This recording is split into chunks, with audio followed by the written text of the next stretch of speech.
Quote, Tuesday will be power plant day and bridge day, all wrapped up in one in Iran. There will be nothing like it. 3 exclamation points. Open the fucking strait, you crazy bastards, or you'll be living in hell. Just watch. All caps. Praise be to Allah. President Donald J. Trump. So Tucker Carlson just delivered one of his most explosive critiques of Trump's presidency, and it's forcing evangelical voters to confront an uncomfortable reality.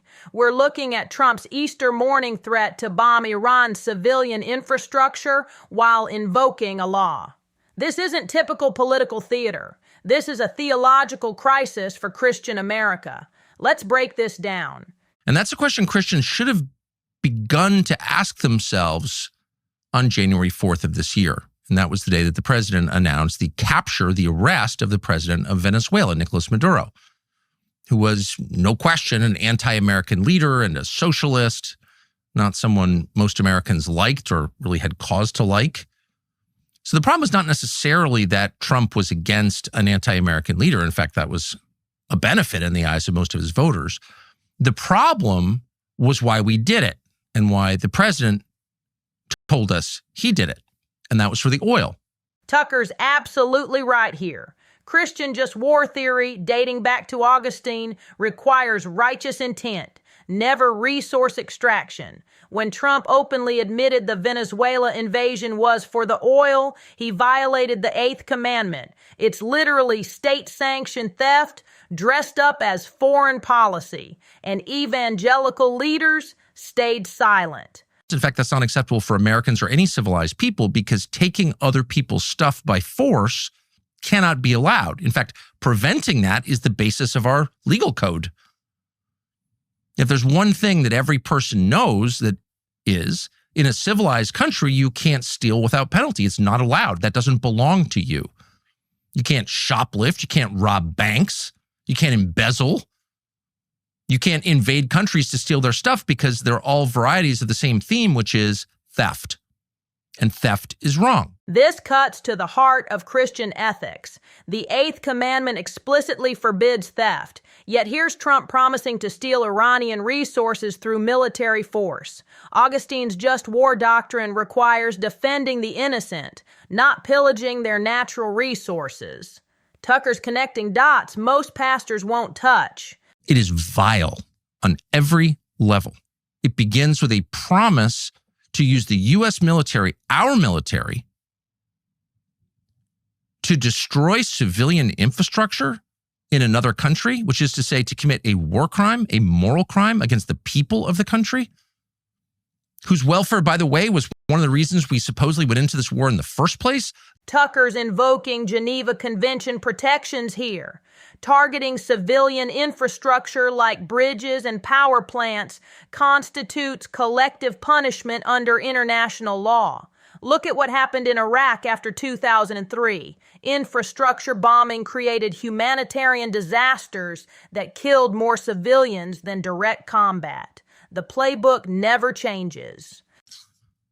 This is their Easter too? And power plants. Not the power plants attached to missile factories, okay, but civilian power plants in a country of almost 100 million people. What happens when a modern country, and a country that has a nuclear program is a modern country, sorry, Iran is a modern country, what happens when it loses power? Well, people die. Babies connected to incubators die. People in hospitals die. And those are the first level effects. And then people begin to starve. And then you have refugee crises. People leave the cities looking for food. And then, yes, they move into other countries. In the region, in Europe, in the United States, you cause chaos and death, mass suffering and death when you do that. Iran has roughly 300,000 Christians, Armenians, Assyrians, evangelicals. They're celebrating Easter too, and Trump's threatening to cut their power on Christianity's holiest day. Infrastructure warfare creates cascading failures. Hospitals, water treatment, food distribution. Tucker's right. This creates refugee crises that destabilize entire regions for decades. That's why we're doing it. The thrill is in the killing. The power is in the killing. The exertion of force is the point. You don't want to think that. But after a message like this, what could possibly be the reason? There's nobody who thinks that if we do this, and we pray we don't, for our sake as well as the sake of non-combatant innocent Iranians, nobody thinks this is going to work. Lord Acton warned that power corrupts absolutely, and Tucker's identifying something darker here. Violence becomes addictive for leaders. Look at Johnson with Vietnam escalation or Bush with Iraq. When killing becomes the point rather than the means, you've crossed into what political scientists call moral disengagement. The cruelty becomes intentional. We did not build it. We won't be here at the end of it. We can destroy life. We cannot create it because we are not God. The message of all faith at the biggest picture level is the message in our Bible, which is you are not God. And only if you think you are do you talk this way. But it's not just mockery of Islam. And no president should mock Islam. That's not your job. This is not a theocracy. We don't go to war with other theocracies to find out which theocracy is more effective. We are not a theocracy. And God willing, we never will be, because theocracies corrupt the religion. No, this is a mockery not just of Islam, it's a mockery of Christianity. To send out a tweet with the F word on Easter morning promising the murder of civilians and then saying praise be to Allah without explaining any of it, you are mocking me and every other Christian because we're Christians. The First Amendment's Establishment Clause prevents exactly this: government endorsement of religion or religious warfare. Theocracies throughout history, from medieval Christendom to modern Iran, corrupt both political and religious institutions. Tucker's defending separation of church and state from the right, which is remarkable and necessary. What's that a euphemism for? Nuclear weapons. And the effects of that hardly need to be explained. Well, they can't be fully known because modern nuclear weapons have never been used. But you can just draw obvious conclusions, like life in Iran, not possible. So you wipe out a country of 92 million people. What about directly across the Persian Gulf? What about the 7 other countries? All of them allies of the United States, the biggest oil-producing countries in the world. Could you live there? What about the 100-odd million people who live in those countries? Maybe not possible for them either. Would a nuclear strike be followed by peace? Probably not. The U.S. isn't the only country in the world with nuclear weapons. You could have a global nuclear war. That's why we haven't used nuclear weapons in 80 years. No one has. Because you don't know where it goes from there. This is insane. Modern hydrogen bombs are 1,000 times more powerful than Hiroshima. A nuclear strike on Iran would irradiate the Persian Gulf, devastating Saudi Arabia, UAE, Kuwait, America's biggest allies. Nuclear winter theory suggests even regional nuclear war could trigger global climate catastrophe. Tucker's right. This is literally insane. And here's to restate, in case you couldn't make it through the accent, here's what he said. Nearly 10% of all casualties in the Second World War happened at the Battle of the Bulge, which, of course, at the end of the war.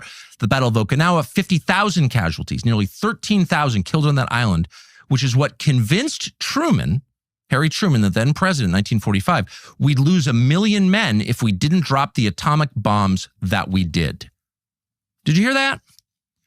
That's Mark Levin's counsel to our sitting president, Donald Trump, right now. You are looking at a choice between the catastrophic loss of your troops in a ground war or the use of nuclear weapons, which, in a sense, if you think about it, just think about it for a second, is actually an act of peace. It's an act of peace. The most humane thing you could do is to end this now with nuclear weapons. Levin's drawing false parallels. Japan 1945 was an island nation facing invasion after 6 years of total war. Iran 2026 poses no existential threat to America. This is media conditioning, gradually normalizing nuclear first use through historical analogies that don't apply. Tucker sees through the propaganda. Is that what really is under attack here? Maybe that's what's been under attack for a long time, maybe our whole lifetime.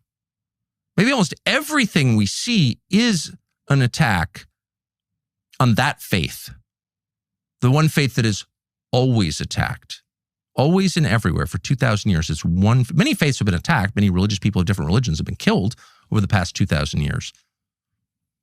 But there's been only one sustained effort to exterminate a faith, and that's the Christian faith. Could that be part of it? And is it possible that the president sees this not just in geostrategic terms, in military terms, in economic terms, got open and straight? Okay. Is it possible the president sees this in bigger terms? Sees this as the fulfillment of something or the elevation to some higher office beyond President of the United States? That's entirely possible. And that's not an attack, but it's also not a guess. Tucker's referencing 2 millennia of Christian persecution, from Roman crucifixions to Soviet gulags, but he's also touching on dispensationalist theology, the belief that Middle East wars fulfill biblical prophecy. Many evangelicals support Israeli expansion and Iranian conflict because they think it hastens Christ's return. It's weaponized theology. It is a lie about Jesus. Did Jesus command the disciples to go out and kill people? Where in the New Testament is that? Well, most people probably don't even know because they don't read it. Because their understanding of Christianity comes filtered through people like Paula White and Franklin Graham and many others of varying levels of good faith or maybe entirely good faith, but they don't read it themselves. Jesus explicitly taught loving enemies and turning the other cheek. Matthew 5:44. Love your enemies and pray for those who persecute you. The Sermon on the Mount represents Christianity's clearest rejection of violence. Tucker's pointing out how modern evangelical leaders have abandoned Christ's actual teachings for political power. He sends them out to be killed. He says to them, go out, tell the truth. The world will hate you for it. Take no weapon, take no food, take no money. Take no talking points. I'm not even going to tell you what to say. Just tell the truth. God will speak through you. Totally unprepared. Doesn't give them a map. Doesn't give them a plan of any kind, and he gives them no defense. And he says, point blank, again and again, you could be killed for this. Probably will be. In fact, they all were. So far as we know, they were all killed. That's the Christian message. Now, you may think that that's absurd. Many have. Nietzsche was revolted by it. Get it? But that is what Jesus said. He did not say bomb the bridges and the hospitals and the power plants to what? Bring my kingdom? Historically, 10 of the 12 apostles died as martyrs, crucified, stoned, beheaded for preaching nonviolence. Early Christianity spread through witness and suffering, not conquest. Modern prosperity gospel theology has inverted Christ's message entirely. Tucker's calling out the fundamental theological corruption of American Christianity.